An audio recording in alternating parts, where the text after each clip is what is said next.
Students,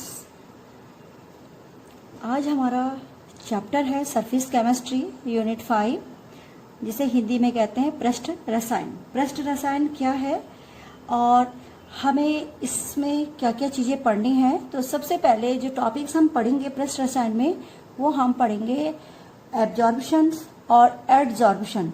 यानी absorption, first point में लिखा रही हूँ एब्जॉर्प्शन, और दूसरा हम पढ़ेंगे एडजॉर्प्शन। ठीक है, दोनों में थोड़ा सा ही साउंड्स में अंतर है कि क्या है। एडजॉर्प्शंस ये वाला है और एब्जॉर्प्शन ये वाला है। तो आप सभी ने पढ़ रखा है एडजॉर्प्शंस और एब्जॉर्प्शंस क्या होता है। एब्जॉर्प्शंस के बारे में आपको पहले से नॉलेज है, मैं थोड़ा सा इसको डिस्क्राइब करना चाहूंगी। सबसे पहले तो हम पृष्ठ रसायन, सरफेस केमिस्ट्री क्या है। सरफेस केमिस्ट्री वह केमिस्ट्री होती है जिसमें कि हम कोई भी ठोस पदार्थ के पृष्ठ की प्रकृति यानी उसकी सतह की प्रकृति का अध्ययन करते हैं। भौतिक एवं उसके भौतिक और रासायनिक प्रक्रमों का भी अध्ययन किया जाता है। वो आपका कहलाता है पृष्ठ रसायन, यानी जिसमें कि हम पृष्ठ से संबंधित जितने भी भौतिक और रासायनिक प्रक्रम होते हैं उनका जब अध्ययन करते हैं तो वो कहलाती है आपकी सरफेस केमिस्ट्री। तो इसको लिख रही हूं मैं। डेफिनेशंस मैंने आपको पहले भी बता दी क्या है। The branch of chemistry which deal with the nature of surface and the phenomena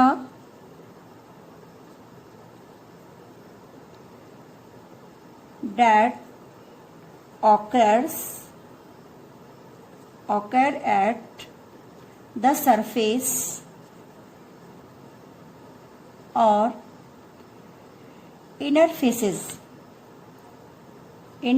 भी कह सकते हैं। Interfaces is called surface chemistry.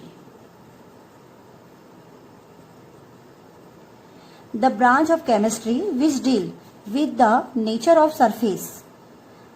Chemistry की वह ब्रांच जिसमें हम सरफेस की प्रकृति का और वह घटना जो सरफेस पे होती है या उसके इंटरफेसेस पे होती है इस कॉल्ड सरफेस केमिस्ट्री।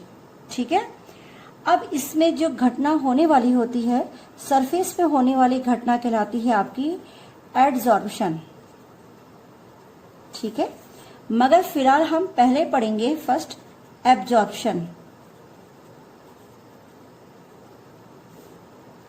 कि एब्जॉर्प्शंस क्या है। सबसे पहले मैं आपको समझाऊंगी। एब्जॉर्ब करना मतलब होता है इंग्लिश में वर्ड शोषित करना। ठीक है, हिंदी में उसका मीनिंग होता है किसी चीज को शोषित कर लेना। जैसे आपने चौक ली, ये चौक है और इस चौक को आप कहाँ डालते हैं? पानी में। एक जार ले लीजिए, उसमें आपने इन चौकों को डाल देना है। ठीक है, तो ये चौक क्या हो जाएंगी? पूरी की पूरी तरीके से क्या हो जाएंगी? इसमें घुल जाएंगी। ठीक है, तो ये कहलाएगा आपका एब्जॉर्प्शन। ठीक है, दूसरा एग्जाम्पल्स है, अगर हमने रसगुल्ले बनाए और रसगुल्ले बनाने के बाद हम उसे चीनी की चाशनी में क्या करते हैं? डिप कर देते हैं और थोड़ी देर बाद उन्हें निकालते हैं, तो ये रसगुल्ले क्या होते हैं? फूले हुए रहते हैं। ठीक है, इसी प्रकार से एक स्पंज लीजिए, फोम। ठीक है, इस स्पंज को आप किसी भी पानी में क्या कर दीजिए? डाल दीजिए। तो ये थोड़ी देर बाद आपको इसके अंदर सारा पानी अंदर से शोषित किया हुआ दिखेगा और ये ढीला हो जाएगा, टाइटपन इसका चला जाएगा। तो ये आपका क्या है? स्पंज। तो ये सारे पार्ट्स जो मैंने एग्जांपल्स आपको दिए हैं ये सब आपके क्या है? एब्जॉर्प्शंस के पार्ट हैं। ठीक है, अब एब्जॉर्प्शंस के बाद हम इसमें दो चीजें होती है, एक होता है एब्जॉर्बेट और एक होता है दूसरा एब्जॉर्बेंट। ठीक है, तो फर्स्ट पार्ट लिखिए एडजॉर्बेट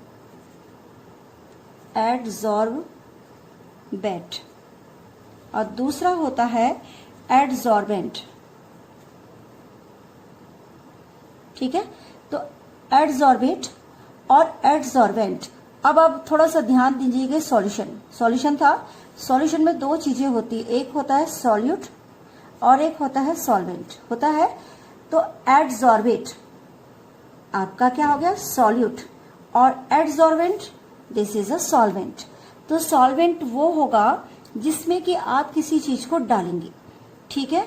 फॉर एग्जाम्पल्स, जैसे कि सपोज पानी है और पानी में आपने डाल दिया क्या, चॉक, तो चॉक आपका सॉल्यूट है और सॉल्वेंट आपका क्या हो गया, पानी हो गया। तो ऐसे ही हमें एडसॉर्बेट और एडसॉर्बेंट दो चीजें बतानी है। तो एडसॉर्बेट क्या होगा, अब हम इस पे टॉपिक पे आते हैं कि एडसॉर्बेट और एडसॉर्बेंट में क्या फर्क है। एडसॉर्बेट वो होगा जिसको कि, जैसे कि आपने एक एग्जांपल द्वारा मैं आपको समझाऊंगी।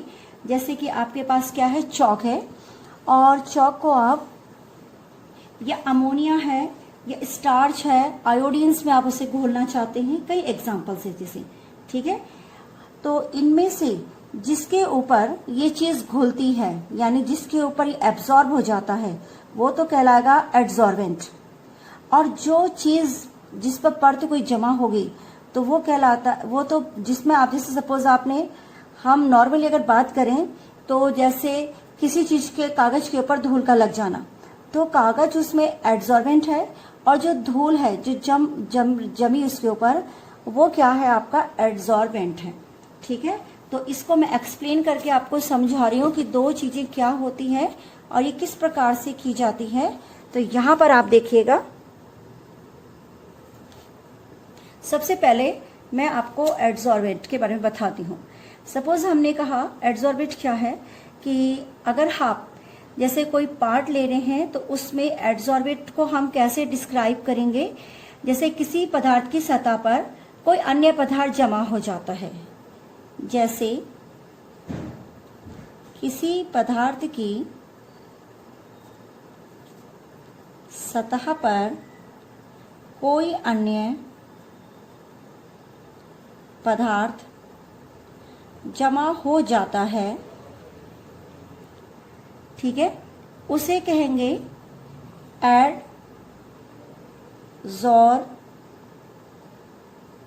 क्या कहेंगे, एडसॉर्बेंट, ठीक है। और हिंदी में कहते हैं इसे अधिशोषक। जैसे किसी पदार्थ की सतह पर कोई अन्य पदार्थ जमा हो जाता है, ठीक है, यानी किसी पदार्थ की सतह पर कोई अन्य पदार्थ जमा होगा, उसे कहेंगे आप एडसॉर्बेंट। और जो जिस पर जमा होने वाला जो पदार्थ होगा, जमा होने वाला पदार्थ,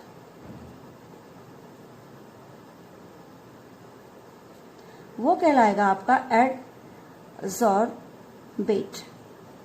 यानी अधिशोष्य, ठीक है। तो नॉर्मली बहुत सारे एग्जांपल्स इसके होते हैं कि हम किस प्रकार से इसे करते हैं। जैसे सिलिका जेल द्वारा जल का अधिशोषण, तो अधिशोषण यानी एडसॉर्बेंट, एडसॉर्प्शंस। तो ये एडसॉर्प्शंस हमने भी आपको पढ़ाया नहीं, मैं केवल अभी आपको एब्जॉर्प्शंस पढ़ा रही हूँ और उससे मैं आपको समझा रही हूँ कि एब्जॉर्प्शंस में दो चीजें हैं, एडसॉर्बेट और एडसॉर्बेंट। तो एडसॉर्बेट और एडसॉर्बेंट में क्या अंतर है, इसका मतलब एडसॉर्बेट का अर्थ होता है अधिशोष्य, यानी जैसे धूल चिपक गई तो धूल आपका एडसॉर्बेंट है, और एडसॉर्बेंट्स यानी जिस सतह पर वो चिपक रही है, जैसे जमीन पर या किसी कागज पर या किसी सामान के ऊपर या कपड़े के ऊपर, तो वो आपका कहलाएगा, क्या कहलाएगा, एडसॉर्बेंट, ठीक है। तो अधिशोषक और अधिशोष्य ये दो चीजें होती हैं। तो अब हम अपने टॉपिक पे आते हैं। टॉपिक है हमारा एडसॉर्प्शंस, ठीक है। तो इसका स्क्रीनशॉट लीजिए।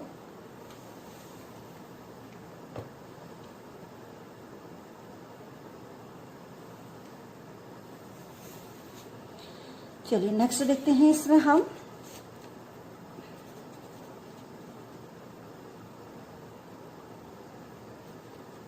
एडसॉर्प्शन यानी अधिशोषण। अधिशोषण क्या है, किसी पदार्थ का किसी अन्य पदार्थ की सतह पर, किसी पदार्थ का किसी अन्य पदार्थ की सतह पर अस्थायी रूप से एकत्रित होना एक सामान्य क्या है, प्रोसेस है या घटना अधिशोषण कहलाती है। जैसे कपड़े पर धूल लगना,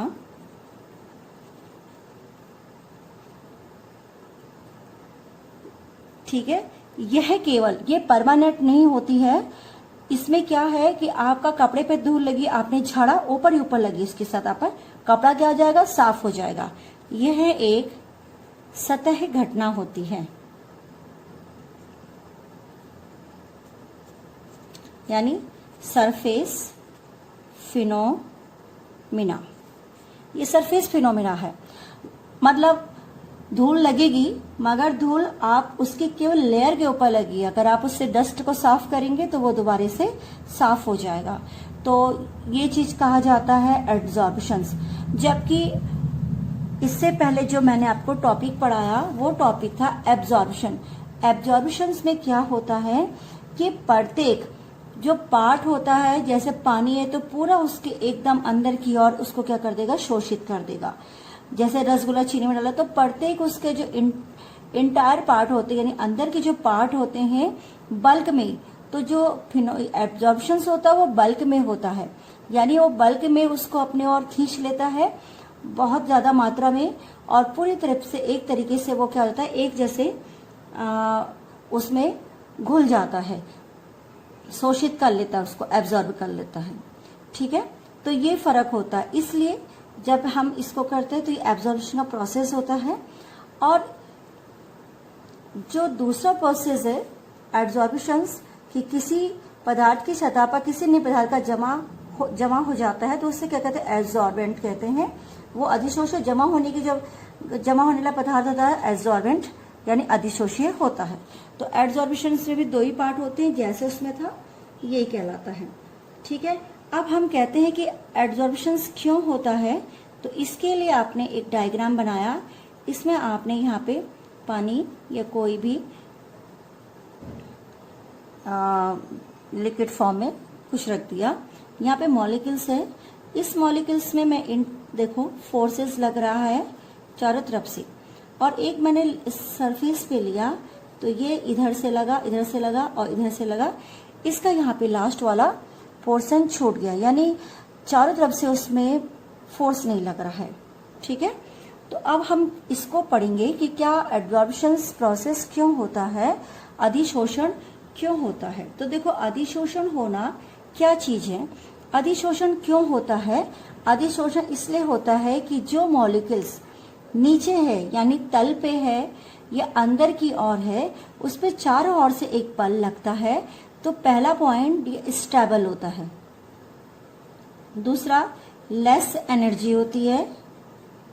ठीक है, और साथ में जब स्टेबल होगा तो इसके साथ क्या होगी, लेस एनर्जी होगी, और इसमें इन चारों तरफ से क्या लगता है, फोर्स लगता है।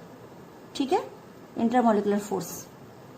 जबकि इस वाले में जो सतह पर है, यानी सरफेस पर है, इस पर क्या होता है, ये अनस्टेबल होता है। दूसरा, हाई एनर्जी होती है, और तीसरा, इंटरमोलिकुलर फोर्स नहीं लगता है अच्छी तरीके से। ठीक है, चारों तरफ से फोर्स, इंटरमोलिकुलर फोर्सेस है वो नहीं लगता, तीन तरफ से लगता है। तो ये क्या करता है, किसी अन्य मॉलिक्यूल्स को अपनी ओर अट्रैक्ट करने की कोशिश करता है इंटरमोलिकुलर फोर्स द्वारा। तो जब इंटरमोलिकुलर फोर्स द्वारा ये अपनी ओर लाता है तो इसमें क्या हो जाता है, एक्सोथर्मिक हो जाती है रिएक्शंस। क्या हो जाती है, एक्सोथर्मिक, यानी एनर्जी क्या करेगी, रिलीज करेगी। ये एक्सोथर्मिक रिएक्शंस बन जाती है और एनर्जी क्या करती है, रिलीज करती है। क्योंकि इसमें प्रॉपर्टी पाई जाएगी जो पूरा बैलेंस नहीं है, तो वो कोई भी बाहर से किसी मॉलिक्यूल्स को अपनी ओर खींचने की कोशिश करेगा, और इस प्रकार से आपका ये प्रोसेस इसलिए जो एडॉप्शंस होता है यानी अधिशोषण होता है वो एक्सोथर्मिक होता है, उसमें एनर्जी रिलीज होती है, और अनस्टेबल्स होता है और हाई एनर्जी रहती है। इसी प्रकार से अगर मैं ये कहूं कि एक ब्लैक बोर्ड है और ब्लैक बोर्ड में आप क्या कर रहे हैं, कुछ लिख रहे हैं, समथिंग ABCDEFGH। तो जब आपने ये लिखा तो ये चौक से लिखा, बाद में आप इसे डस्ट कर देंगे। तो ये जो चौक का ब्लैक बोर्ड में जो लिखना है वो आपका एडजॉर्ब क्या है, एडजॉर्प्शन है। इसमें दो चीजें हैं, चौक क्या है आपकी, चौक आपका है क्या कहलाता है, एडजॉर्बेट। क्या कहलाएगा, एडजॉर्बेट। और जो दूसरा है यानी ब्लैक बोर्ड, ब्लैक बोर्ड क्या कहलाएगा आपका, एडजॉर्बेंट, क्योंकि वो उसमें लिखा गया। तो जिस पे सतह जमा हुई, ठीक है, वो तो एडजॉर्बेंट हो गया, और जो ऊपर से जमा हुआ यानी चौक, वो आपका क्या कहलाएगा, एडजॉर्बेट। तो ये आपका एडजॉर्बेंट की क्रिया क्यों होती है, क्या प्रोसेस है, तो इसमें ये अंतराण्विक बल को संतुलित करने के लिए ये ऊपर से कोई अन्य अणु को अपनी ओर अट्रैक्ट करता है और संतुष्ट करने की प्रवृत्ति होती है, सभी में होती है। कोई भी अगर सतह पर कोई अणु होगा तो वो अपने को बैलेंस करने के लिए, संतुलित करने की कोशिश करेगा। तो इस प्रकार से जब वो यहाँ पे आता है तो उसका क्या हो जाता है, वो कुछ एनर्जी को क्या करता है, रिलीज करता है। और इस प्रकार से सतह पर यह एक प्रोसेस हो जाता है, कंसंट्रेशन हो जाता है, सांद्रण परिवर्तन ही क्या कहलाता है, इसका अधिशोषण कहलाता है। ठीक है, तो ये यहाँ पे आपका, मैंने यहाँ पे इसकी सतह बना दी, तो ये अधिशोषण से। अब ये दोनों में क्या अंतर है, सम एग्जांपल्स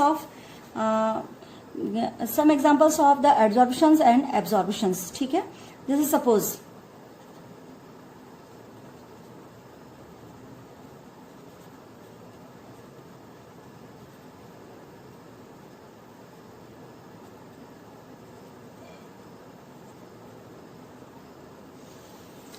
पहला है सिलिका जेल।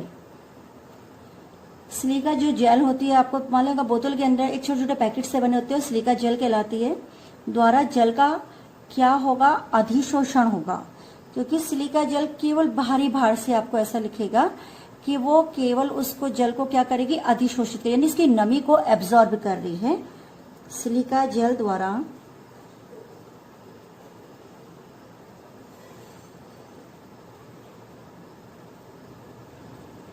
इसका डायग्राम मैं आपको बना के दिखाती हूं। ये देखो अंदर नहीं गया है, बाहरी भार आपको दिख रहा है। तो ये जो दिख रहा है ये है एडजॉर्बेट, तो इसका नाम है सिलिका जेल। ठीक है, और जो जल एब्जॉर्ब कर, नहीं, एडजॉर्बेट क्या हो गया, इसमें सिलिका जेल एब्जॉर्बेट होगी या एब्जॉर्बेंट होगी, एब्जॉर्बेंट होगी। तो देखो सिलिका जेल नमी को क्या कर रही है, एब्जॉर्ब कर रही है। तो जो नमी है वो बाहर की साइड आपको दिखाई दे रही, यहाँ पर ऐसे करके, और अंदर के साइड जो पोर्शन है वो आपका है एडजॉर्बेंट। तो नमी बाहर है तो वो उसका एडजॉर्बेट हो गया, और जो अंदर के साइड है वो एडजॉर्बेंट हो गया। ठीक है, लिक्विड।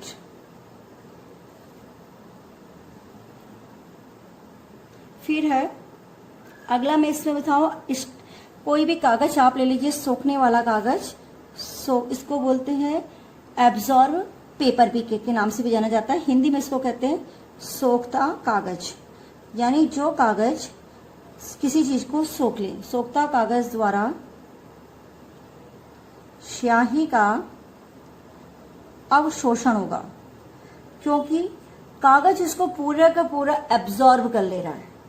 समझ में आ रहा है, कागज उसे क्या कर रहा है, पूरा का पूरा क्या कर ले रहा है, एब्जॉर्ब कर ले रहा है स्याही को। तो इसमें स्याही क्या होगी आपकी, देखो कागज है, कागज एब्जॉर्बेंट है, और जो स्याही है वो एब्जॉर्बेट है। ठीक है, तो कुछ एग्जाम्पल्स है, एग्जाम्पल बहुत सारे हैं, आप पढ़ लीजिएगा। ठीक है, कुछ एग्जाम्पल्स मैंने आपको बता दिए कि जो सिलिका जेल द्वारा जल का अधिशोषण किस प्रकार से होता है, जल को कैसे एब्जॉर्ब कर लेता है, मगर केवल बाहर के साइड, ठीक है, अंदर नहीं करता है, अंदर तक उसके नहीं जाते हैं। और सोखता कागज द्वारा शाही का अधिशोषण, तो वो पूरे के पूरे, जैसे आपका कागज है सपोज, तो इस कागज के प्रत्येक छेद पर एक समान रूप से ये क्या हो जाएगा, अधिशोषित हो जाएगी स्याही। ठीक है, तो वो अवशोषण होगा। अब आते हैं हम दोनों में क्या अंतर है, differences between the absorptions and absorptions. Screenshot लीजिए।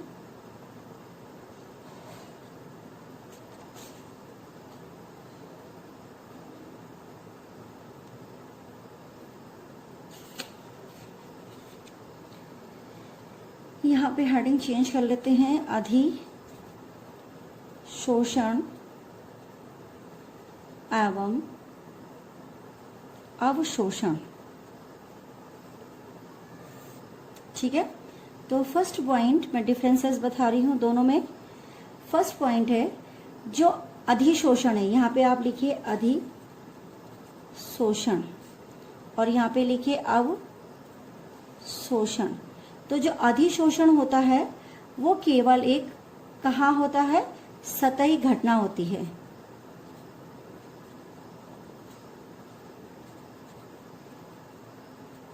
जबकि इसमें ये क्या होती है, बल्क, BULK, बल्क घटना है। ठीक है, इसमें कोई भी जो अधिशोषक होता है, वो जो अधिशोषित होता है, वो अधिशोषक के प्रत्येक भाग में समान रूप से क्या हो जाता है, वितरित हो जाता है। पॉइंट 2, अधिशोषक की सतह पर अधिशोषित का सांद्रण अंदर के सांद्रण से क्या होता है, भिन्न होता है। अधिशोषक की सतह पर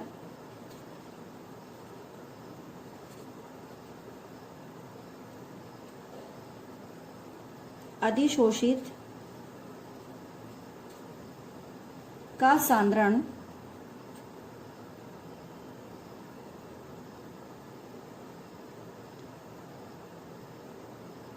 अंदर के सांद्रण से भिन्न होता है। जबकि इसमें क्या होता है, अधिशोषक के अंदर में अधिशोषित का सांद्रता सब जगह क्या होता है, समान होता है। तो अधिशोषक के अभियंतर यानी इंटीरियर में अधिशोषित का सांद्रण समान होता है। ठीक है, यानी कोई चीज एब्जॉर्ब कर रही है तो वो एक ही तरफ से क्या होगी, बराबर बराबर होगी। तो पॉइंट नंबर 3, प्रारंभ में जो अधिशोषण की जो रेट ऑफ रिएक्शंस होती है वो अधिक होती है, अधिशोषण की दर क्या होती है, ज्यादा रहती है। प्रारंभ में अधिशोषण की दर अधिक है, अधिक होती है, जबकि यहाँ पे क्या होता है, अवशोषण में एक समान रूप से चलती है।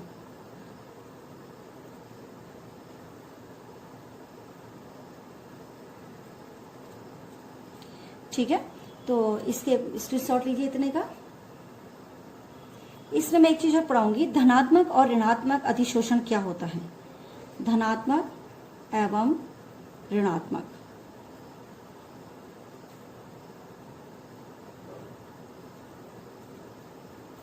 अधिशोषण, देखो धनात्मक और ऋणात्मक अधिशोषण में क्या होगा, जो अधिशोषित का जो सांद्रण होता है वो अधिशोषक के अभ्यंतर की अपेक्षा उसकी सतह पर क्या होगा, अधिक होगा। यानी कुल मिला के एडजॉर्बेंट, जो एडजॉर्बेंट है, एडजॉर्बेट, उसका सांद्रण अधिक है तो वो कहलाएगा आपका धनात्मक। यदि एडजॉर्बेट का सांद्रण यानी कॉन्सेंट्रेशन कम है तो वो कहलाएगा ऋणात्मक। ठीक है, बस एक लाइन में ही हम इसे डिस्क्राइब करेंगे। तो जब अधिशोषित यानी एडजॉर्बेट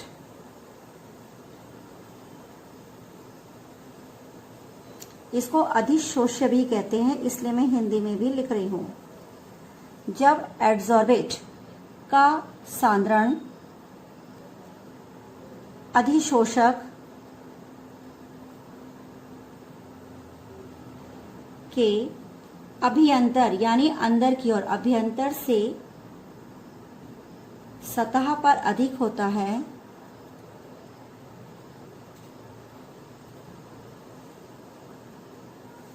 तो यह धनात्मक अधिशोषण कहलाता है,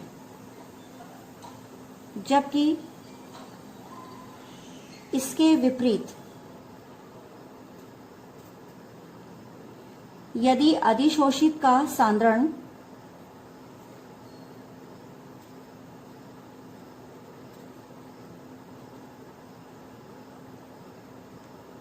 अधिशोषक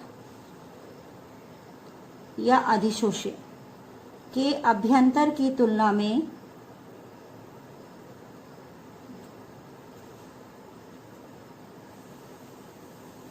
कम होता है तो वह क्या होता है? ऋणात्मक अधिशोषण कहलाता है। ठीक है, तो कुल मिलाकर के ये कहलाता है कि धनात्मक और ऋणात्मक यानी पॉजिटिव और नेगेटिव एड्सॉर्बिशंस क्या होता है? जो अधिशोष्य है यानी जो सोखेगा, एड्सॉर्बेट का सांद्रण अधिशोषक के अभ्यंतर की सतह पर अधिक होगा, अभ्यंतर से सतह पर अधिक होगा। अभ्यंतर मतलब होता है अंदर की ओर से, उसकी सतह पर अधिक होगा अभ्यंतर की अपेक्षा, ऐसे लिख लेते हैं, अभ्यंतर की अपेक्षा सतह पर अधिक होता है तो वह कहलाता है धनात्मक अधिशोषण। और जब इसके विपरीत अधिशोषित का सांद्रण अधिशोष्य के अभ्यंतर की तुलना में कम होगा तो वो कहलाएगा आपका ऋणात्मक अधिशोषण। तो अधिशोषण में मैंने आपको पढ़ाया अधिशोष्य और अधिशोषण में क्या अंतर होता है और इन दोनों में डिफरेंसेस क्या है, दोनों धनात्मक ऋणात्मक अधिशोषण क्या कहलाता है और अधिशोषण की घटना क्या होती है और अवशोषण की घटना क्या होती है। अब इसका किस किस चीज पर प्रभाव पड़ता है ये नॉर्मली मैं आपको बाद में बताऊंगी। ठीक है, ओके गाइस, स्क्रीनशॉट ले लीजिए।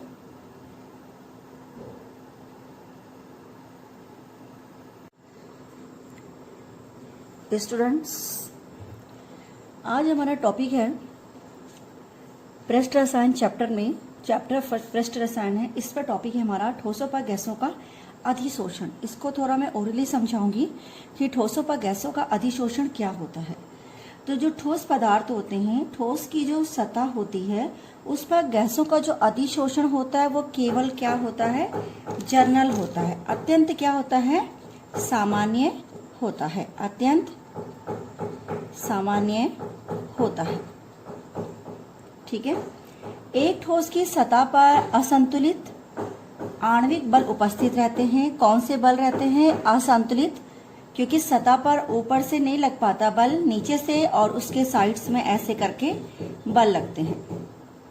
ठीक है, तो कहने का अर्थ है कि जो सतह पर, ठोस की सतह पर असंतुलित आणविक बल उपस्थित रहता है, इस असंतुलित बल को संतुष्ट करने के लिए ही ठोस पदार्थ अन्य पदार्थ को अपनी तरफ क्या करता है? अट्रैक्ट करता है। ये वाला पदार्थ किसी अन्य अणु को क्या करेगा? अट्रैक्ट करेगा, अट्रैक्ट करता है।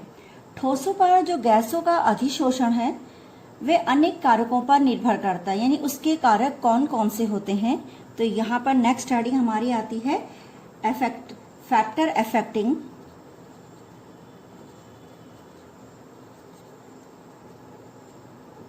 adsorption of gases on solid।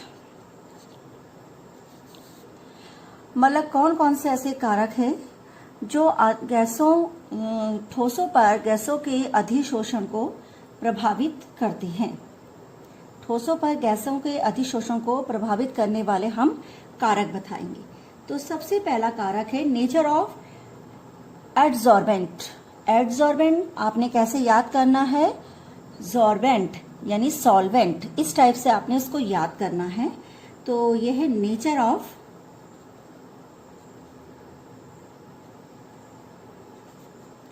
Adsorbent. तो एडजॉर्बेंट नेचर किस प्रकार से उसका होगा।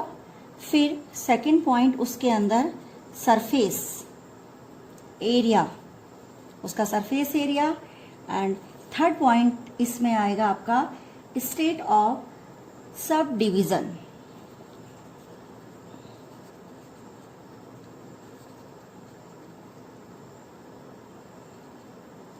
ठीक है, स्टेट ऑफ सब डिवीजन। यानी पहले हम पढ़ेंगे नेचर ऑफ एडजॉर्बेंट, यानी अधिशोषक की प्रकृति। किसकी? अधिशोषक की प्रकृति। इसको हिंदी में बोलते हैं अधिशोषक। सरफेस एरिया यानी पृष्ठीय क्षेत्रफल, तथा जो आपका स्टेट ऑफ सब डिवीजन यानी प्रभाजित अवस्था, ये सारी चीजें उसको क्या करती है, अफेक्ट करती है। एक पॉइंट हमने इसका ये बनाया। अब देखो कैसे अफेक्ट करती है, मैं आपको समझाती हूँ। क्योंकि देखो ठोस है तो अधिशोषक की अवस्था, जो ठोस होगा वो अधिशोषक की सतह पर एक अवशिष्ट बल क्षेत्र का होना उसके लिए क्या होगा, आवश्यक होगा, जिसके कहते हैं रिड्यूसिबल फोर्स फील्ड। वो उसके पास होना क्या होता है, आवश्यक होता है, यानी उसके पास वो होगा ही होगा, जिसको बोलते हैं रिड्यूसिबल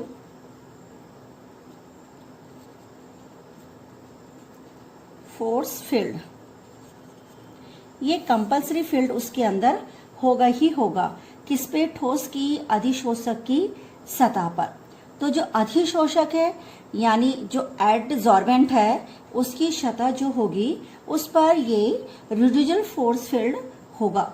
ठीक है, यह क्षेत्र जितना अधिक होगा, अगर इसका एरिया यानी फोर्सेस का एरिया, यानी दूसरी बात हम ये बोलते हैं कि जहां पर वो रिड्यूसिबल फोर्स लग रहा है उसके बाद उसका एरिया जितना ज्यादा होगा, यानी उसके जो एरिया बड़ा होगा यानी मैक्सिमम होगा,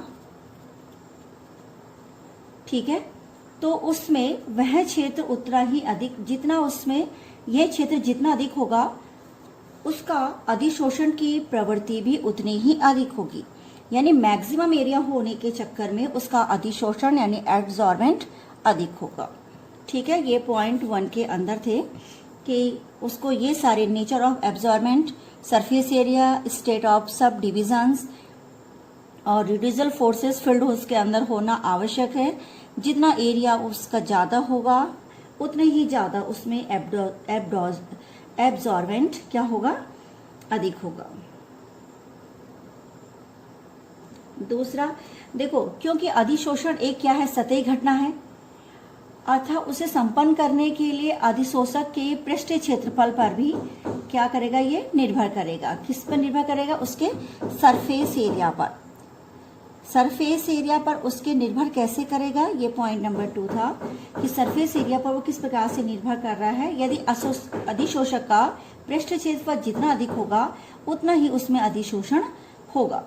एक अधिशोषक का पृष्ठीय क्षेत्रफल में आश्चर्य रूप से क्या होता है, उसका स्टेट ऑफ सब डिविजन्स होती है। सब डिवीजन में उस प्रकार से क्या होती रहती है, वृद्धि होती है। यदि उसका सरफेस ऑफ एरिया क्या होगा, सरफेस एरिया ज्यादा होने पर सब डिवीजन भी ज्यादा होगा। ठीक है, सब डिवीजन भी उस वक्त क्या होगा, ज्यादा होगा। तो इस प्रकार से हम कह सकते हैं कि किसी भी अधिशोषक की जो प्रकृति है, उसका पृष्ठीय क्षेत्रफल और उसका स्टेट ऑफ सब डिविजन्स, ये तीनों इफेक्ट करते हैं। फिर आते हैं हम पॉइंट नंबर 2। पॉइंट नंबर 2 है नेचर ऑफ एडजॉर्बेट।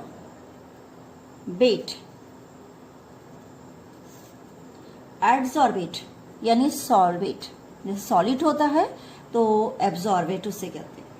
अब हम जो आपका अधिशोषक है या इसको बोलते हैं अधिशोष्य। ठीक है, जैसे अमोनिया गैस किसी चीज में जम जा रही है तो जिसमें जम रही है वो है अधिशोषित, जो जम रही है वो कहलाएगा आपका अधिशोषित, और जिस पर जम रही है वो कहलाता है अधिशोषक। यानी एड्सॉर्बेंट कहलाएगा, और अमोनिया गैस आपकी कहलाएगी अधिशोषित। ठीक है, या अधिशोषित। अब आपका क्रिटिकल जो टेम्परेचर होता है आपने पढ़ा होगा, जो क्रांतिक ताप होता है यानी उच्च क्रांतिक ताप, तो उसको बोलते हैं क्रिटिकल टेम्परेचर। ठीक है, गैसों में कम क्रांतिक ताप युक्त गैसों की तुलना में अवशोषित होने की प्रवृत्ति अधिक होती है। कौन से में? उच्च क्रांतिक ताप में। उच्च क्रांतिक मतलब होता है क्रिटिकल टेम्परेचर युक्त गैसों में। ये जितनी गैसें होंगी आपकी क्रिटिकल टेम्परेचर वाली, इनमें आपके पास अधिशोषित होने की प्रवृत्ति अधिक होगी। अधिशोषित माने एड्सॉर्बेट होने की प्रकृति ज्यादा होगी। किसकी तुलना में? कम, यानी जो कम क्रांतिक ताप होती है, यानी कम को मतलब हो गया है लेस टेम्परेचर वाली गैसों से। यानी अगर क्रिटिकल टेम्परेचर वाली गैसें हैं तो उनका एड्सॉर्बेट होने की प्रवृत्ति ज्यादा होगी कंपैरिजन ऑफ लेस टेम्परेचर वाली गैसों की तुलना में। ठीक है, चलिए स्क्रीनशॉट लीजिए इसका।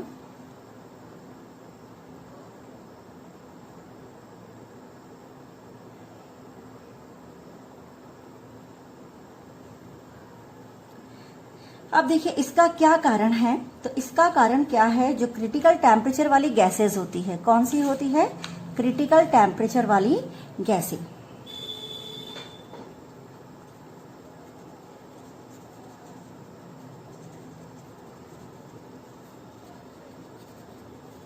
क्रिटिकल टेम्परेचर वाली गैसों पर जो वॉन डेर वाल्स होता है वो क्या करता है? आसानी से वॉन डेर वाल्स के द्वारा वो अधिशोषक की सतह पर क्या हो जाती है? अधिशोषित हो जाती है। क्रिटिकल टेम्परेचर वाली गैसों में वॉन डेर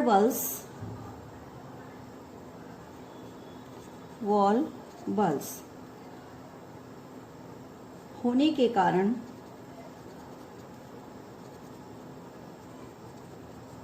ये आसानी से कहाँ हो जाती है? ये आसानी से अधिशोषक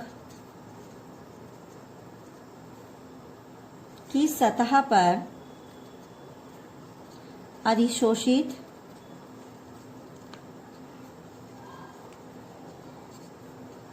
हो जाती है। इसका एक कारण ये भी है, किसका?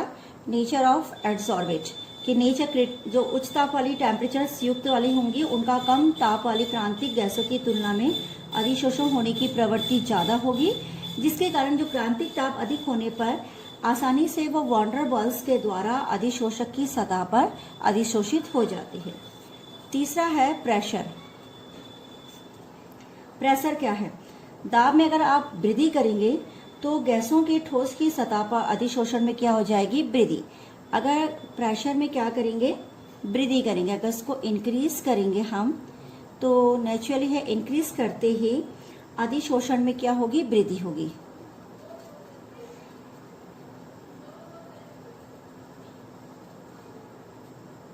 अधिशोषण में क्या हो जाती है? वृद्धि हो जाती है, यानी एड्सॉर्प्शन बढ़ जाता है।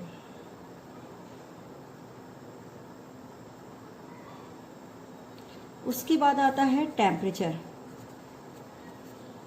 टेम्परेचर कैसे अफेक्ट करता है? यदि अधिशोषक की सतह से वॉन डेर वाल्स बलों द्वारा, अगर हम गैस का जैसे कोई अणु ले रहे हैं, ठीक है, अगर गैस के अणु अधिशोषक की सतह से, अधिशोषक जो होता है उसकी सतह से वॉन डेर वाल्स द्वारा आबद्ध है यानी बंधा हुआ है, तो ताप वृद्धि पर अधिशोषण कम हो जाएगा।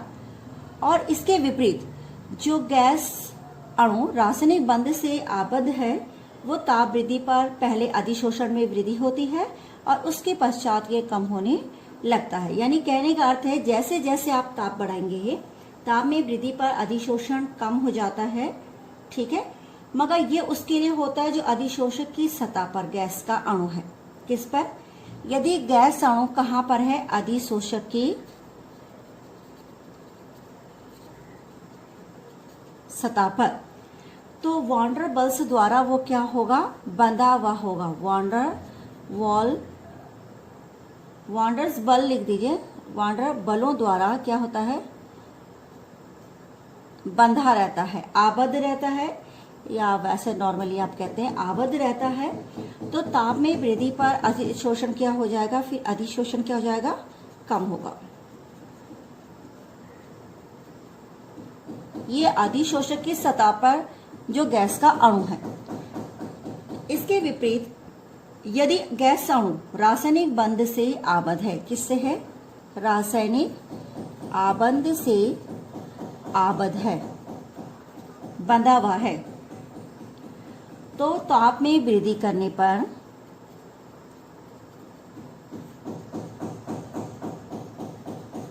पहले क्या होगा, अधिशोषण अधिक होगा और फिर उसके बाद कम होने लगता है।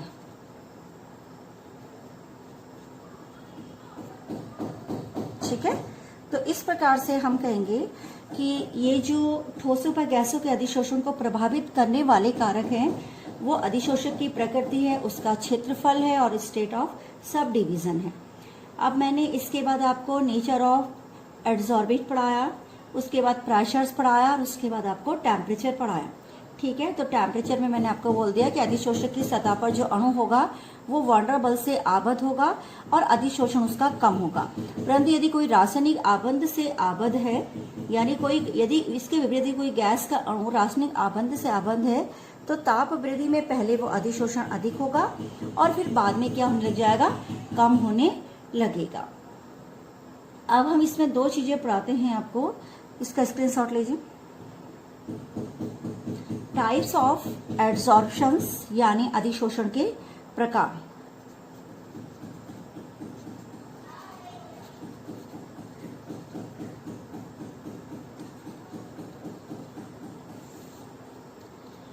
कितने प्रकार का होता है, ये सिंपल ही दो प्रकार का होता है। पहला है फिजिकल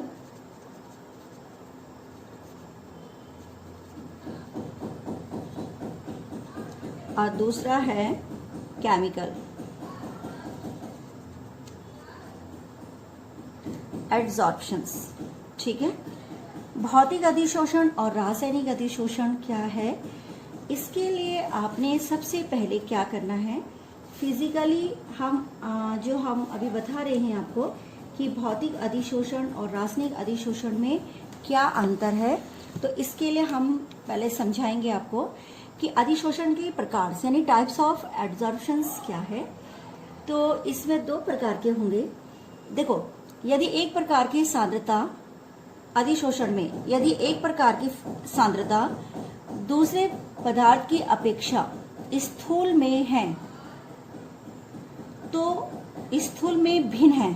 ठीक है, अपेक्षा स्थूल प्रावस्था में है तो भिन्न है।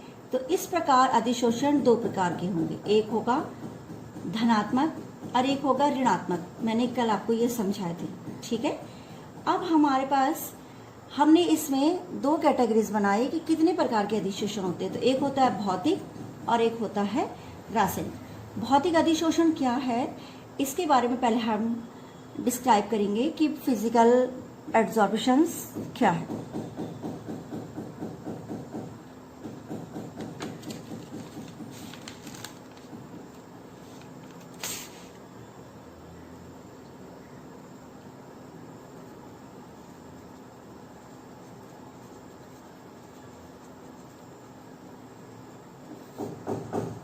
देखिए, फिजिकल एडसॉर्प्शन, जब अधिशोष्य के कण, किसके कण, अधिशोष्य के कण अधिशोषक के पृष्ठ पर दुर्बल वॉन्डर बल्स द्वारा बंधित हो। क्या बोला मैंने, जब अधिशोष्य के कण, अधिशोष्य को बोलते हैं एडसॉर्बेट, के कण दुर्बल रूप से कैसे होते हैं, दुर्बल रूप से वॉन्डर बल्स दुर्बल अधिशोषक के कारण अधिशोषक के पृष्ठ पर, अधिशोषक के कारण यहाँ पे थोड़ा छूट गया है तो इसको मैं काट देती हूँ यहाँ पे। जब अधिशोषक के कारण, अधिशोषक के पृष्ठ पर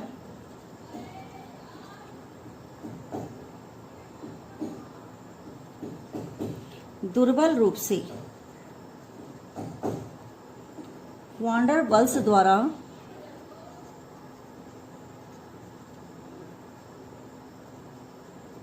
बंधित होते हैं तो यह भौतिक अधिशोषण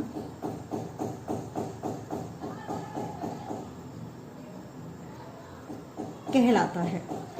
ठीक है, इसे भौतिक अधिशोषण या वॉन्डर बल्स अधिशोषण या भौतिक शोषण कहते हैं। चूंकि इस प्रकार का जो अधिशोषण होता है उसमें अधिशोषक एवं अधिशोषक के मध्य अधिशोषक और अधिशोष्य, इसमें क्या है मेन पॉइंट, अधिशोष्य एवं अधिशोषक के मध्य दुर्बल वॉन्डर बल्स कार्य करता है।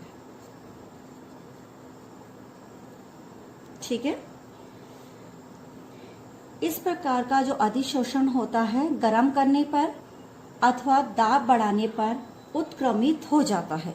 अगर मैं इसको क्या करूंगी, सबसे पहले अगर मैं इसको गर्म करूंगी, क्या करूंगी, गर्म करने पर ये क्या होगा, या दाब बढ़ाने पर क्या होगा, दोनों चीजें मैं बताती हूँ। गर्म करने पर और दाब बढ़ाने पर ये उत्क्रमणीय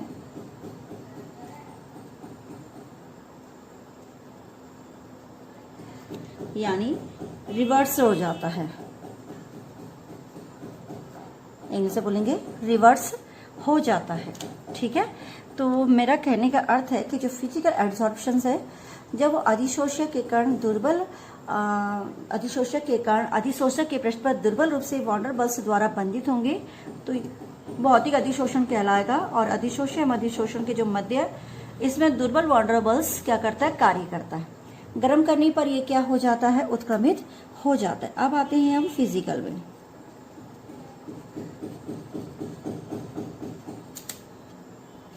सॉरी, केमिकल एब्जॉर्प्शंस, इसको मैं इस पेन से लिखती हूँ, केमिकल। अब केमिकल क्या है, जब अधिशोषक के कारण अधिशोषक के पृष्ठ पर, सेम यही होगा, थोड़ा अंतर आएगा। जब अधिशोषक के कारण अधिशोषक के पृष्ठ पर रासायनिक आबंध द्वारा, किसके द्वारा, रासायनिक बलों द्वारा बंधित होते हैं, रासायनिक बंधों द्वारा बंधित होते हैं, तो रासायनिक अधिशोषण कहलाता है। ठीक है, इसे रासायनिक अधिशोषण कहलाता। इस प्रकार के अधिशोषण में अधिशोषक और अधिशोषक के मध्य प्रबल बल कार्य करता है। इसमें क्या होगा, अधिशोष्य एवं अधिशोषक के मध्य प्रबल बल कार्य करता है और यह सुगमता से उत्क्रमित नहीं होता।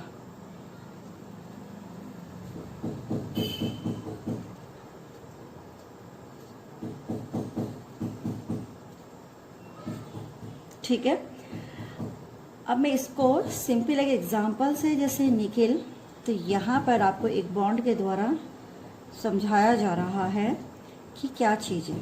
ठीक है, ये यहाँ पर हाइड्रोजन है और इसके द्वारा ये यहाँ पे जो दिखाई दे रहा है ये वंडर वॉल्स बल है, ठीक है। अब इसको उच्च ताप पर आपने गर्म किया। एक भौतिक अधिशोषण जो होता है निम्न ताप पर होता है, जबकि उच्च ताप पर रासायनिक अधिशोषण में वह क्या हो जाता है, परिवर्तित हो जाता है। यानी भौतिक अधिशोषण निम्न ताप पर होता है, जो कि उच्च ताप पर, जब मैं इसको उच्च ताप करूंगी तो ये रासायनिक बंध में क्या हो जाएगा, परिवर्तित हो जाएगा।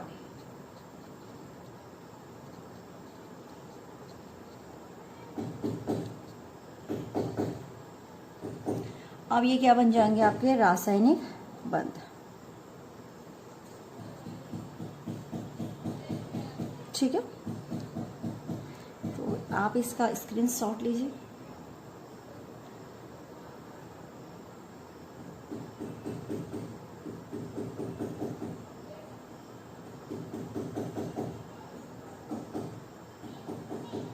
अब स्टूडेंट्स, हम इन दोनों में डिफरेंसेस बताते हैं कि फिजिकल एब्जॉर्प्शंस और हमारा केमिकल एब्जॉर्प्शंस में क्या तुलना की जा सकती है। तो देखिए स्टूडेंट्स, मैं इसको आपको समझा रही हूँ। सारा चैप्टर जैसे आपने पढ़ लिया, तो उसके बाद आप इसमें कंपैरिजंस करेंगे, ठीक है, अंतर या कंपैरिजंस। तो यहाँ पर इसका अंतर लिखिए, यहाँ पे लिखो आप भौतिक अधिशोषण, या फिर बोलेंगे फिजिकल एड्सॉर्प्शंस, और ये हो गया रासायनिक एड्सॉर्प्शन, ठीक है, अधिशोषण। फर्स्ट पॉइंट वहीं से हम लेंगे। फर्स्ट पॉइंट था अधिशोषक एवं अधिशोषक के मध्य दुर्बल वॉन्डर बल्स। क्या बोलता है, दुर्बल वॉन्डर बल, और इसमें प्रबल रासायनिक बंध। पॉइंट नंबर 2, यह उत्क्रमणीय होता है, यानी रिवर्स्ड। यह अनुत्क्रमणीय होता है।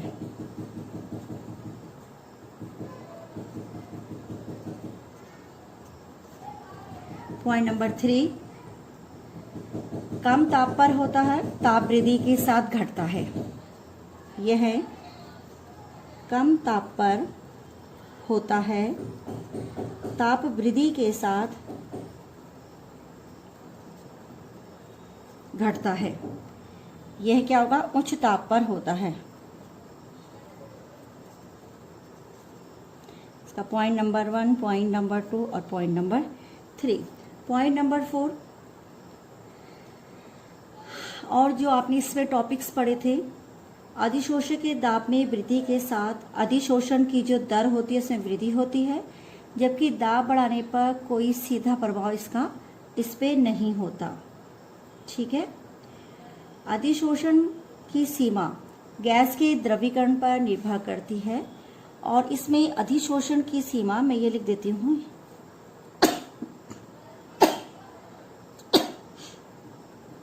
अधिशोषण की सीमा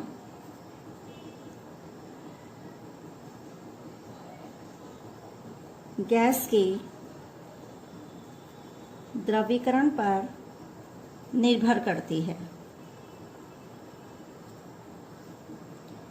यहाँ पे पॉइंट 4 है, यह है गैस के द्रवीकरण पर निर्भर नहीं करता। तो इस प्रकार से इसके पॉइंट्स मैंने आपको लिखाए कि क्या क्या होते हैं। पॉइंट्स बहुत सारे हैं।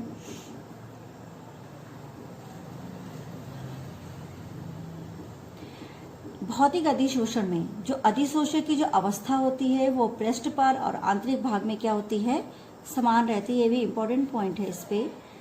अधिशोष्य की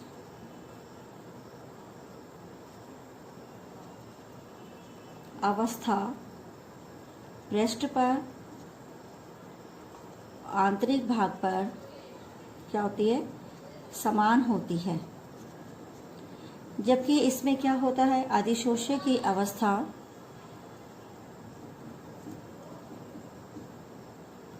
पृष्ठ पर तथा आंतरिक भाग पर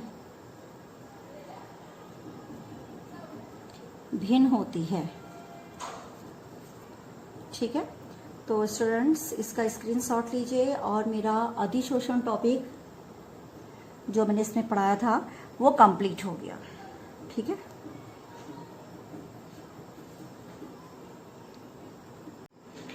स्टूडेंट चलिए चलते हैं नेक्स्ट टॉपिक में, फ्रेंडलिंग अधिशोषण समतापी वक्र। देखिए फ्रेंडलिंग अधिशोषण समतापी वक्र क्या है, इसको समझने के लिए आपको क्या करना है, जो अधिशोषक है, अधिशोषित है, ये चीजें आपकी समझ में आनी चाहिए। अधिशोषित यानी एड्सॉर्बेट और अधिशोषक मतलब एड्सॉर्बेंट। ठीक है, जिसकी सतह पर कोई चीज होती है यानी जो सतह होती है वो तो कहलाएगा आपका एड्सॉर्बेंट, और जो चीज उस पर चिपक रही है या उस पर लेयर की तरह काम करती है वो आपका कहलाता है एड्सॉर्बेट। ठीक है, तो आपको मैंने समझा रखा है कि सॉल्वेंट और सॉल्यूट की तरह आप उसे याद कीजिएगा। अब हम आते हैं फ्रैंकलिंग अधिशोषण समतापी वक्र में। यह जो समतापी वक्र, समतापी यानी ताप क्या हो, समान हो, तो ये जो वक्र बनता है ये स्थिर ताप पर ही बनता है। तो हमने स्थिर ताप पर किस किस के मध्य बनाना है, हमारा आएगा स्थिर ताप पर अधिशोषक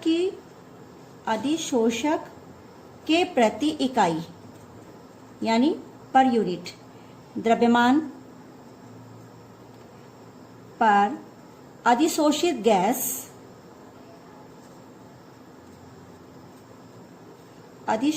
गैस की मात्रा तथा साम्य दाब के मध्य संबंध को फ्रेंडलिंग अधिशोषण समतापी वक्र कहते हैं।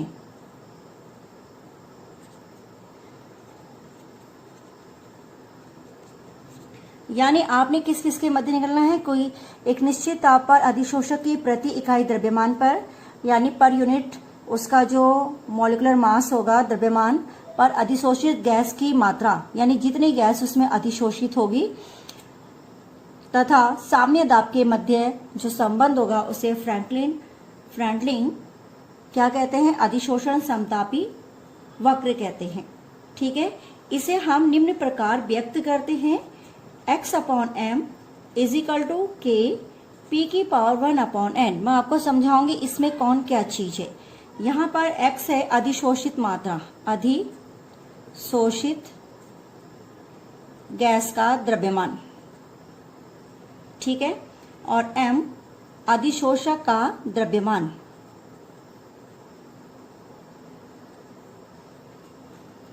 और p साम्य अवस्था में गैस का क्या है, दाब है।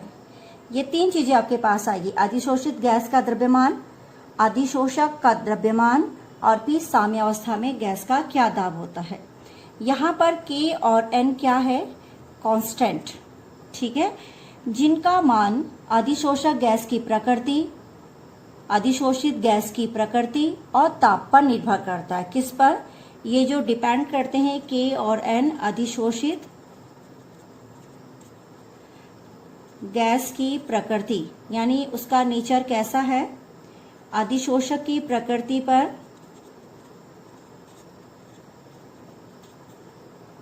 और ताप पर। इन तीन चीजों में फर्स्ट, सेकेंड और टेम्परेचर तीसरा। ठीक है, अब हम यदि इससे डिपेंड यानी x/m और हम p के मध्य एक रिलेशन या कोई ग्राफ खींचते हैं तो वो ग्राफ किस प्रकार का बनता है। तो मैं इस ग्राफ को आपको दिखाती हूँ। फर्स्ट ग्राफ मैंने आपको दिखाया, ये मैं यहाँ पे बता रही हूँ। ये p प्रेशर है, ये x/m है जहाँ x अधिशोषित गैस के द्रव्यमान क्या है और m क्या है उसका अधिशोषक का द्रव्यमान। तो अधिशोषक के प्रति इकाई द्रव्यमान, अधिशोषक का द्रव्यमान किस प्रति इकाई, और अधिशोषित गैस की मात्रा, अधिशोषित गैस की जितनी मात्रा उसमें क्या होगी, अधिशोषित होगी, वो आप ऊपर रखेंगे। तो x अपॉन n और इसके बीच जब ग्राफ खींचते हैं तो ये ग्राफ, फर्स्ट ग्राफ आपका ऐसे करके गया। अब यहाँ पर पहला ग्राफ आपको क्या डिनोट कर रहा है और सेकंड ग्राफ जो मैं बनाऊंगी वो क्या दिखा रहा है। तो ये आपका यहाँ से मैंने ग्राफ की एक लंबी लाइन खींची और इसको लॉगरिथम की टेबल में पढ़ा, लॉग x अपॉन n, ऐसी लॉग p, मगर बेस किस पे पढ़ेंगे आप, 10 पर। ये इंटरसेप्ट कांस्टेंट कहलाएगा, इतना वाला पार्ट, इसको मैं यहाँ पे लिखती हूँ इंटरसेप्ट लॉग 10, लॉग के बेस 10, ठीक है।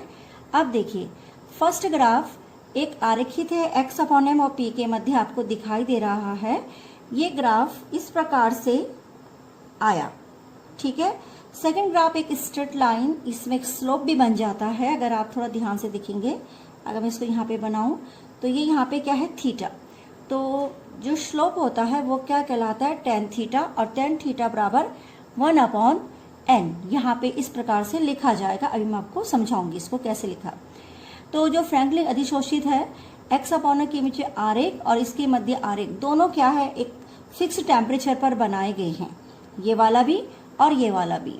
अब यदि हम क्वेश्चंस में जो हमारे पास हमने जो रिलेशन लिया था कि x अपॉन m, तो मैं इसको इक्वेशन नंबर फर्स्ट मानती हूँ और इसमें लिखेंगे हम इक्वेशन फर्स्ट को, फर्स्ट में लॉग लेने पर,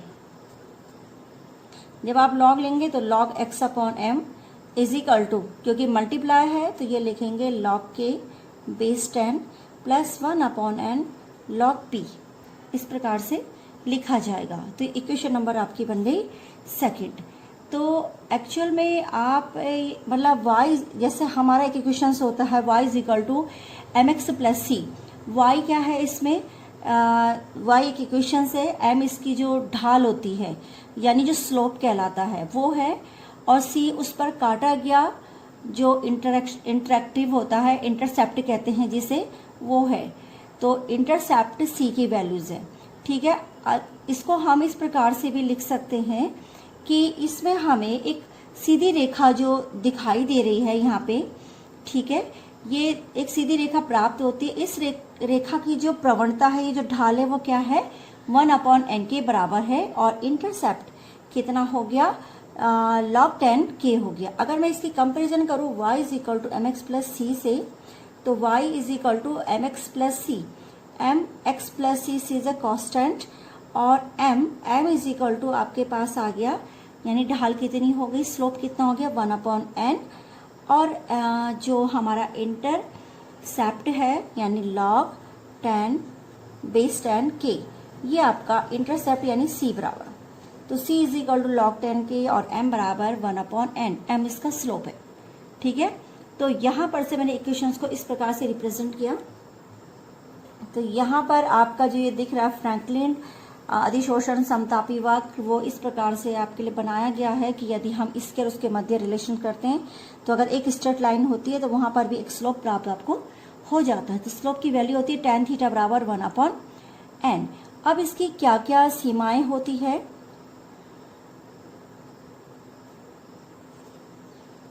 limitations of Freundlich adsorptions isotherm, ठीक है। इसकी क्या लिमिटेशंस है, वो लिमिटेशंस मैं आपको समझाती हूँ, क्योंकि इसमें दो आरेख है, तो फिलहाल हमारे पास यही आरेख है, मैं इसी को आपको अच्छी तरीके से समझा रही हूँ। देखो इसकी एक तो ये है कि यह एक समतापी वक्र है, ठीक है। अगर इसका, तो इसके कारण इसका कोई सैद्धांतिक पृष्ठभूमि नहीं होगी, यानी जिसको हम कहते हैं थ्योरेटिकल, ठीक है, थ्योरेटिकल इसका वैल्यूज नहीं होगा। अब अगर मैं ये कहूँ कि दूसरा पॉइंट, ये जो आपका सेकंड दिख रहा है, ये सेकंड पार्ट आपने यहाँ पे देखा, सेकंड पार्ट क्या है, एकदम बिल्कुल स्ट्रेट लाइन जा रही है। तो स्ट्रेट लाइन जो प्राप्त वक्र है वो केवल एक स्ट्रेट लाइन को शो कर रहा है, मगर वो केवल कम दाब पर ही सीधी रेखा के रूप में क्या होगा, प्राप्त होगा। यदि आपकी रेखा सीधी होगी तो वो ऐसे ही प्राप्त हो जाएगा। उच्च दाब पर इसमें थोड़ी सी कर्वनेस आ जाती है, यानी थोड़ा सा ये ढलान पे आ जाएगा, कर्व के रूप में आ जाएगा। अतः इसकी जो व्याख्या करने के लिए सार्वभौमिक समीकरण इसको नहीं माना जा सकता, ये इसकी सीमाएं हैं। और n और जो k है वो वास्तविक अर्थों में स्थिरांक नहीं है, क्योंकि वे केवल ताप पर निर्भर करते हैं। ठीक है, इस प्रकार से जो हम ये कहेंगे कि जो समतापी अधिशोषण प्रक्रिया की जो बल गति के काइनेटिक्स की ये व्याख्या करने में सक्षम नहीं रहा। तो इसको मैं आपको एक बार दोबारा रिपीट करा रही हूँ पूरे उसको, कि किस प्रकार से ये यहाँ पे समतापी वक्र बनाया गया है। समतापी वक्र दो प्रकार से बनाया गया, एक बार वक्र के रूप में और एक बार एक स्ट्रेट लाइन के रूप में। तो जो स्ट्रेट लाइन आपको दिखाई दे रही है वो स्ट्रेट लाइन यहाँ पर ये कहती है कि ये केवल उसी के लिए होगा जब आपका क्या होगा, दाब क्या होगा, कम होगा। जैसे जैसे दाब, अगर बाय द वे आपका दाब उच्च हो जाएगा तो इसमें एक कर्वनेस आ जाएगी और ये कर्व के रूप में क्या हो जाएगा, मुड़ जाएगा। ठीक है, तो यहाँ पर ये जो पॉइंट्स मैंने आपको लिखा है इसका लॉग लिया, ये यहाँ पर आप स्क्रीनशॉट लेके इसे कंप्लीट कीजिए। इसकी लिमिटेशन आप खुद लिख सकते हैं, एक बार दोबारा रिपीट कर दूं। लिमिटेशंस में सबसे पहले आप लिखेंगे इसका फर्स्ट पॉइंट आप लिखेंगे ये सैद्धांतिक पृष्ठभूमि वाला नहीं है, क्योंकि ये समतापी वक्र है। अगला आप लिखेंगे पॉइंट नंबर 2 में ये यहाँ पर जो हमने वक्र प्लेन वाला यानी स्ट्रेट लाइन बनाई है ये केवल कम दाब पर ही सीधी रेखा के रूप में आएगा, अदरवाइज इसमें थोड़ी सी वक्रता पाई जाएगी अगर आप दाब को क्या कर देंगे, उच्च कर देंगे। तीसरा जो n और k के मान है वो मतलब वास्तविक स्थिरांक नहीं है, वो ताप पर निर्भर करते हैं। इस प्रकार जो समतापी अधिशोषण प्रक्रिया की जो काइनेटिक्स होती है यानी बल गतिकी की व्याख्या करने में ये सक्षम नहीं है। ठीक है, चलिए नेक्स्ट टॉपिक में इसी के साथ इसका लेती हूँ, अधिशोषण का ही।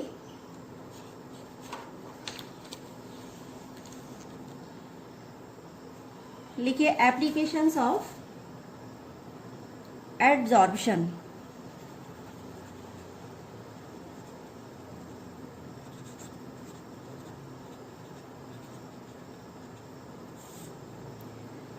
ठीक है, तो अभी हम इसके बारे में क्या इसकी एप्लीकेशंस बता रहे हैं आपको कि इसका उपयोग किस किस के लिए होता है। तो सबसे पहले फर्स्ट पॉइंट है, पॉइंट वाइज नोट करते जाइए, रंगकारी पदार्थों को अलग करने में। ठीक है, जैसे आपने इसमें क्या किया, जैसे अधिशोषण प्रक्रम का उपयोग एक बड़े पैमाने पर अशुद्ध चीनी के विलयनों में, फलों के रस में, पेट्रोलियम के लिए और जैसे अधिशोषण पदार्थों का जिसमें उपयोग किया जा सके, रंगकारी पदार्थों को अलग करने में। पॉइंट नंबर लिख लीजिए, रंगकारी पदार्थों को अलग करने में। और सेकंड पॉइंट है इसका, सेकंड पॉइंट आप लिखिए, दूसरा है गैस मास्क में, यानी इसके क्या बनाए जाते हैं, गैस मास्क में। प्राय सभी गैसों में अधिशोषक होता है, क्या होता है, अधिशोषक होता है। तो उसके लिए हमने क्या किया, गैस मास्क के रूप में इसे बनाया। गैस मास्क में अधिशोषक जो वायुमंडल में जो उपस्थित गैस होती है, तो जिससे सांस लेने के लिए शुद्ध वायु प्राप्त होती है। जैसे कोयले की खान में जहां आप जाते हैं वहां गैस मास्क का उपयोग किया जाता है। पॉइंट नंबर 3, किस लिए इसका उपयोग किया जाता है, नमी के शुष्कीकरण में, कंट्रोल ऑफ ह्यूमिडिटी। यानी आप अगर कहीं नमी वाले स्थान पे है और आपको लगता है तो यहाँ पर नमी को शुष्कीकरण में इसका उपयोग किया जाता है। जैसे सिलिका एवं एल्युमिनियम जेल जल वाष्प की क्या होती है, उत्तम अवशोषक होती है। अगला पॉइंट है पॉइंट नंबर 4, अक्रिय गैसों का पृथक्करण करता है।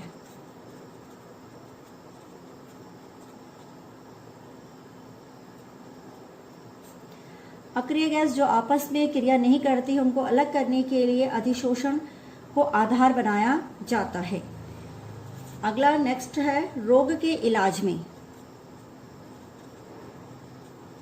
जैसे रोग है, कई टाइप की डिसीज होती है, बीमारियां होती है, उनमें जो रोगाणु द्वारा अवशोषित हो जाते हैं, तो अवशोषित जैसे कोई भी कई दवाइयां रोगाणु द्वारा किया जाता है जिसके द्वारा हम मर जाते हैं। जैसे घाव पर लगाए जाने वाला मरहम भी अधिशोषण की क्रिया विधि के अनुसार ही क्या करता है, कार्य करता है।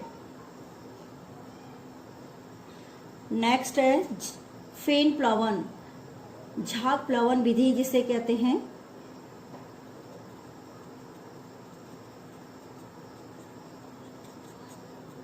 ठीक है, इसमें क्या होता है, झाग प्लवन विधि में सिलिका या अन्य सल्फाइड एसिड को पृथक करने के लिए इसका उपयोग किया जाता है, और उसमें एक पाइन तेल यानी जो चीड़ का तेल होता है वो झाग उत्पन्न करने के लिए उपयोग किया जाता है। ऐसे ही 7th है इसमें क्रोमेटोग्राफी में।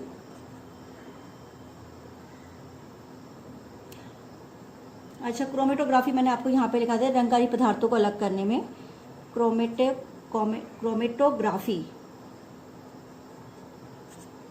ये इसी को कहते हैं, तो इसका मैं पॉइंट कुछ नहीं रख रही, क्रोमेटोग्राफी इसी को कहेंगे। ठीक है, तो इतने सारे के लिए इसका उपयोग किया जाता है। तो एक बार मैं दोबारा से, क्योंकि अधिशोषण, अवशोषण, अधिशोषक, अधिशोष्य, ये सारे टॉपिक्स मैंने आपको पढ़ाए। ऋणात्मक अधिशोषण, भौतिक अधिशोषण, रासायनिक अधिशोषण, धनात्मक अधिशोषण, अधिशोषण की क्रिया क्यों होती है, उसके बाद वो पहले टॉपिक्स पढ़ाए थे। और फ्रेंडलिन अधिशोषण समतापी वक्र क्या है, और इसके बाद एप्लीकेशंस ऑफ द एड्सॉर्प्शंस, इसके क्या क्या एप्लीकेशंस होते हैं। तो देखो, क्रोमेटोग्राफी को अलग करने में, जो रंगों को अलग करने में, गैस मास्क में नमी के शुष्कीकरण में अक्रिय गैसों का पृथक्करण किया जाता है, रोग के इलाज में किया जाता है, झाग प्लवन विधि में भी इसका इस्तेमाल किया जाता है। तो इसके अंदर की जो डिटेल्स है वो मैंने ओरली बोली है, आप उन्हें अच्छी तरीके से अपने आप ही कर सकते हैं।